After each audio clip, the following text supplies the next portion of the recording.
Kita lihat nanti apakah Agustan akan mati ketika Alkitab ditaruh di pantat. Saya berikan Allah SWT waktu untuk mengazab saya selama 1 bulan penuh sampai tahun 2022 berakhir.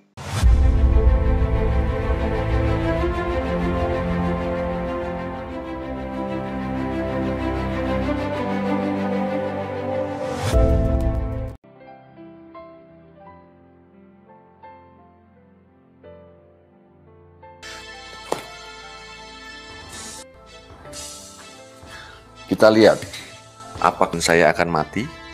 Ya. Kita taruh lagi. Ya. Kita lihat nanti apakah Agustan akan mati ketika Alkitab ditaruh di pantat. Ini bajingan tengik ya, bajingan rohani ya, bangsat kalian ini, anjing-anjing gereja.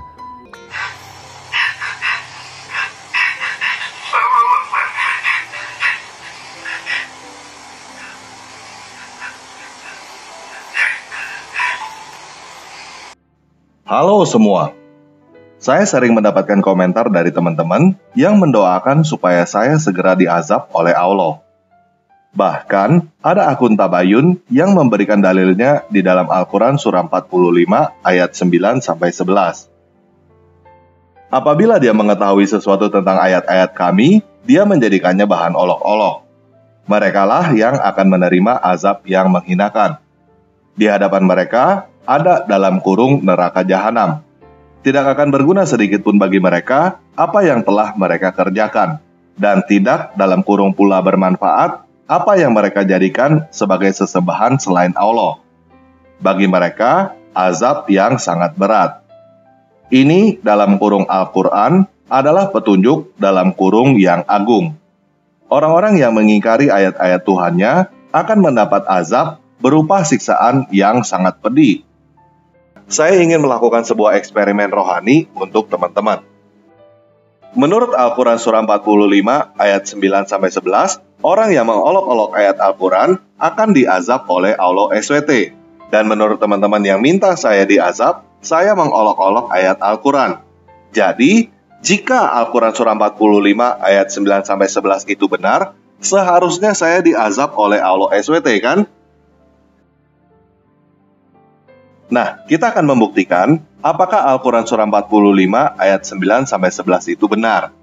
Seperti yang kita lihat, Al-Quran surah 45 ayat 9-11 tidak jelas. Makanya ditambahkan banyak dalam kurung oleh manusia supaya jelas. Walaupun sudah ditambahkan banyak dalam kurung oleh penerjemah Al-Quran, masih tidak jelas kapan Allah SWT akan mengazab. Hal ini bisa menimbulkan bias. Sebenarnya tidak diazab, tetapi disangka diazab karena tidak ada rentang waktu.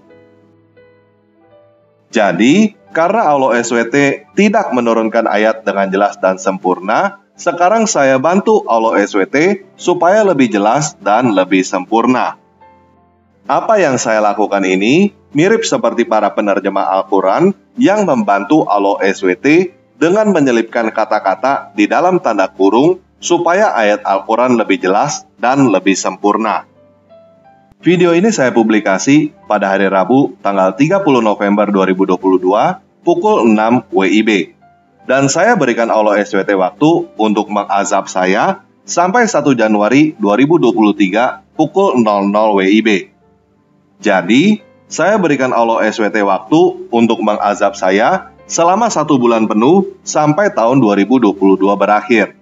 Saya akan live pada tanggal 31 Desember 2022, kira-kira mulai jam 10 malam, sampai tanggal 1 Januari 2023, kira-kira jam 1 pagi.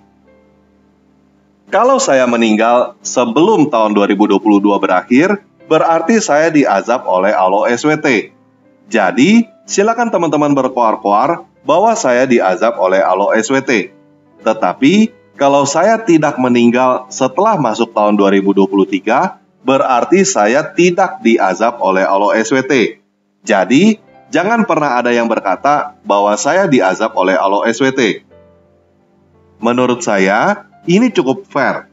Masa Allah SWT tidak mampu mengazab saya dalam waktu 1 bulan kan? Saya publikasi video ini pada tanggal 30 November 2022 jam 6 pagi, dan itu tercatat di YouTube. Saya tidak mungkin memanipulasi mundur tanggal publikasi di YouTube. Dan jika saya masih hidup sampai tahun 2022 berakhir, berarti Allah SWT memang tidak mampu mengazab saya. Bagi saya jawabannya adalah karena Allah SWT memang bukan Tuhan. Allah SWT tidak punya kemampuan untuk melawan musuh-musuhnya sendiri. Nah, supaya kamu lebih yakin bahwa saya adalah musuhnya Allah SWT yang layak diazab secara langsung oleh Allah SWT, pada video ini saya ingin sekali lagi menjawab tantangan Al-Quran surah 2 ayat 23. Jika kamu dalam kurung tetap, dalam keraguan tentang apa, dalam kurung Al-Quran yang kami turunkan kepada hamba kami, dalam kurung Nabi Muhammad, buatlah satu surah yang semisal dengannya, dan ajaklah penolong-penolongmu selain Allah, jika kamu orang-orang yang benar. Saya bukan bermaksud untuk menista Al-Quran. Saya hanya menjawab tantangan Al-Quran. Kalau Al-Quran tidak mau tantangannya dijawab, lebih baik tidak usah membuat tantangan, kan? Jadi, untuk membuktikan bahwa saya adalah orang yang benar, sekarang saya akan membuat sebuah surah yang semisal Al-Quran. Dan saya tidak perlu mengajak siapapun juga untuk menjawab tantangan Al-Quran ini. Kalau kita lihat surah terpendek yang ada di dalam Al-Quran, isinya hanya 3 ayat. Surah yang isinya cuma 3 ayat adalah surah ke-103, 108, dan 110.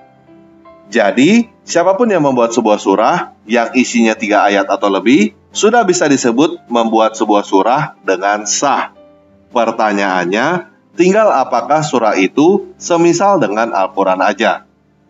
Pada video ini, saya membuat satu surah baru lagi yang turun gedebuk dari langit disertai dengan tafsirnya. Surah Sapi Asap pakai kecap. 1. Dang dididung dididang. Tanpa ragi. Itu artinya apa? Itu artinya hanya Tuhan yang tahu, seperti Alif Lam Mim yang ada di dalam Al-Quran. 2. Demi nama Tuhan yang Maha Pengasih lagi Penyayang. Loh, kenapa pakai bahasa Indonesia? Mestinya pakai bahasa Arab. Dul, Al-Quran tidak memberikan syarat bahwa surah seperti Al-Quran itu harus berbahasa Arab. Kenapa kamu tambah-tambahin sendiri syarat harus berbahasa Arab? Al-Quran kurang jelas dan kurang sempurna ya, sehingga harus kamu tambahkan dalam kurung supaya lebih jelas dan lebih sempurna. 3. Dan sekiranya dia, dalam kurung tanpa ragi, menjadikan ayat-ayat Tuhan sebagai bahan olok-olok, pasti kami pegang dia pada tangan kanannya. Kemudian, kami azab sebelum tahun 2022 berakhir. Maka, tidak seorang pun dari kamu yang dapat menghalangi dalam kurung kami untuk menghukumnya.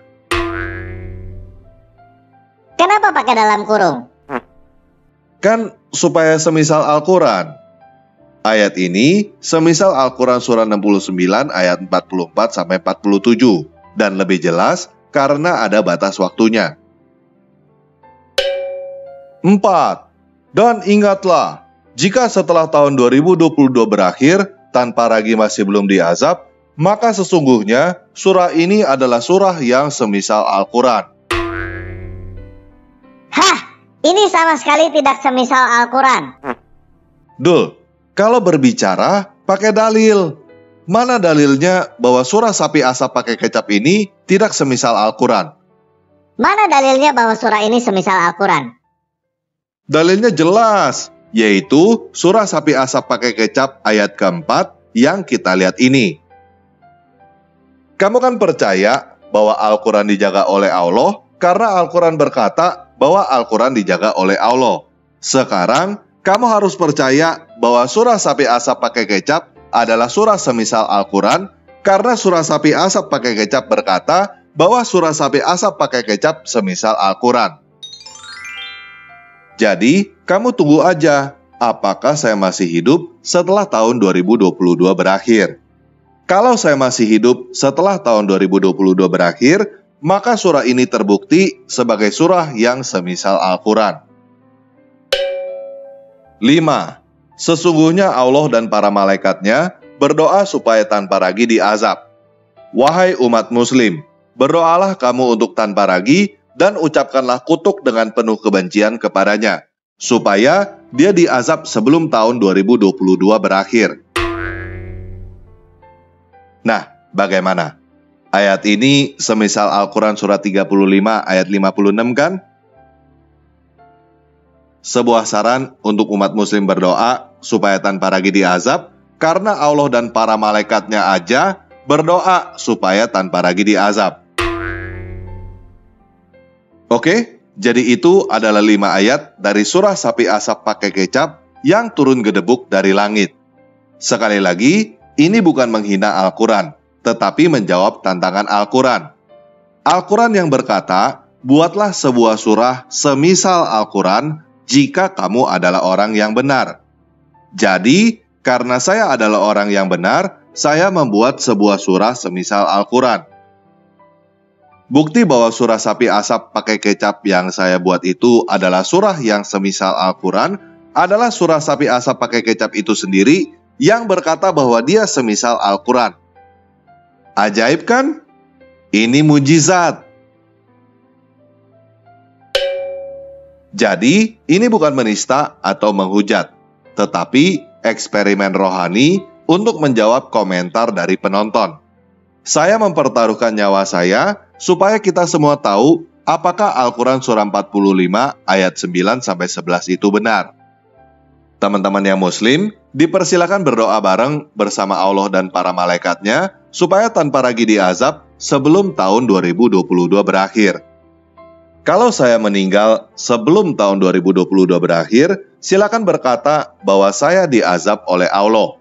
Tetapi, jika saya tidak meninggal setelah tahun 2022 berakhir, silakan kamu yang mengambil kesimpulan sendiri.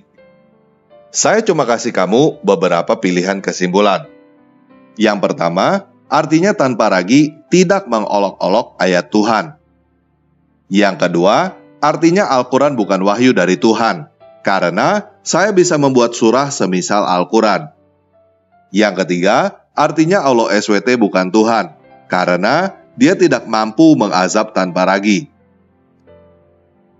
Tanpa ragi, ente pengecut, beraninya lawan Allah. Coba lawan umat Islam kalau berani. Wah, iya Dul, kamu betul. Saya lebih takut kepada umat Islam daripada kepada Allah SWT. Jelas ya? Jadi, mari kita lihat bersama apakah saya diazab sebelum tahun 2022 berakhir.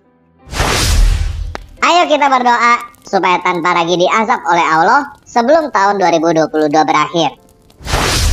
Nah, sebelum tahun 2022 ini berakhir, saya mau minta tolong kepada teman-teman muslim yang berharap supaya saya diazab untuk memberikan komentar amin di bawah video ini. Karena saya mau tahu ada berapa banyak teman-teman muslim yang ikut berdoa bersama Allah dan para malaikatnya.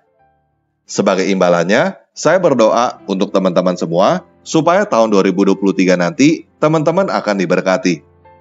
Pada tanggal 14 Oktober 2022 lalu, ada seorang mualaf yang hobi menghujat Kristen bernama Stephen Indra Wibowo mati muda pada usia 41 tahun.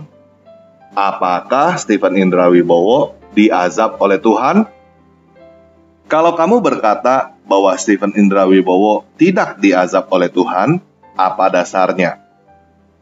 Kalau ada orang yang hobi menghujat Kristen lalu mati muda, kamu tidak berkata diazab. Tetapi kalau ada orang yang hobi menghujat Islam lalu mati tua, kamu berkata diazab, itu namanya kamu menggunakan standar ganda untuk menghibur dan menipu dirimu sendiri. Kalau kamu mau berkata bahwa seseorang diazab atau bukan, seharusnya kamu buat ukuran yang jelas dulu. Contoh, Al-Quran surah 69 ayat 44-47 berkata, "Dan sekiranya dia, dalam kurung Muhammad, mengada-ngadakan sebagian perkataan atas dalam kurung nama kami, pasti kami pegang dia pada tangan kanannya, kemudian kami potong pembuluh jantungnya. Maka tidak seorang pun dari kamu yang dapat menghalangi dalam kurung kami untuk menghukumnya. Jadi, ukurannya jelas. Kalau Muhammad adalah nabi palsu, dia akan meninggal dengan cara pembuluh jantungnya terpotong. Dan kenyataannya, hadis Sahih Bukhari nomor 4428 mencatat bahwa sesaat sebelum Muhammad meninggal, dia berkata, "Wahai Aisyah, aku masih merasakan sakit yang diakibatkan oleh makanan yang aku makan di Khaybar. Dan pada saat ini, aku merasa pembuluh jantungku seperti sedang dipotong oleh racun itu." Jadi, menurut hadis Sahih Bukhari nomor 4428, Muhammad meninggal dengan pembuluh jantung terpotong. Dan menurut Al-Quran surah 69 ayat 44-47, Muhammad akan meninggal dengan pembuluh jantung terpotong jika dia adalah nabi palsu. Kesimpulannya, Muhammad adalah... Nah, itu. Kalau kamu berkata, saya menista, menghina, atau memfitnah, kamu salah menuduh. Seharusnya, kamu berkata bahwa Al-Quran atau Imam Bukhari yang menista, menghina, atau memfitnah. Bukan saya. Saya hanya membacakan apa yang tertulis di dalam Al-Quran surah 69 ayat 44-47 dan hadis Sahih Bukhari nomor 4428. Jadi, saya bukan mengolok-olok ayat Al-Quran. Saya hanya menyampaikan apa yang tertulis di dalam sumber-sumber Islam sendiri. Menurut saya luar biasa. Al-Quran berkata bahwa Muhammad akan meninggal dengan pembuluh jantung terpotong jika dia adalah nabi palsu, dan kejadian Muhammad meninggal dengan pembuluh jantung terpotong. Dan yang lebih luar biasa lagi, umat muslim masih tidak mau melihat bahwa Muhammad adalah nabi palsu, tetapi masih membela Muhammad dengan berkata bahwa dia adalah nabi asli yang berakhlak paling mulia.